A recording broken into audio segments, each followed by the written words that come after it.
सम्पूर्णलाई स्वागत छ। म कृष्ण यहाँहरुमाझ उपस्थित भइसकेको छु।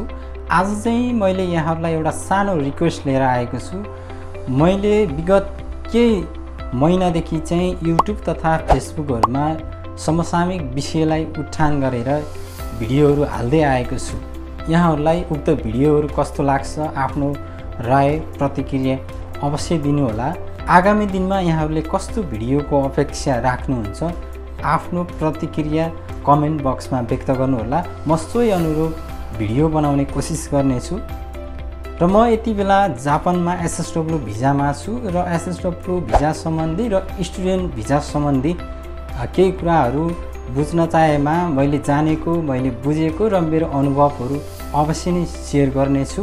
र स्टुडेन्ट भिजाबाट म कसरी एसएसडब्ल्यू भिजामा चेन्ज भए त, यो कुराहरू पनि मैले यहाँहरुलाई भिडियो मार्फत अवश्य नै बताउने छु।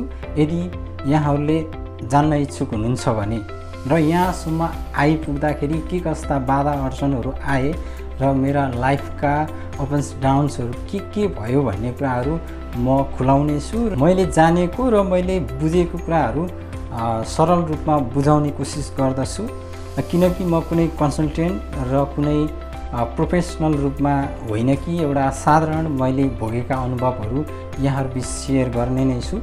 किनकि तपाईलाई यो कुरा ठुलो नलाग्न सक्छ र हामीले भोगेको हाम्रो जीवन अरु कसैको एउटा ड्रिम पनि हुन सक्छ है।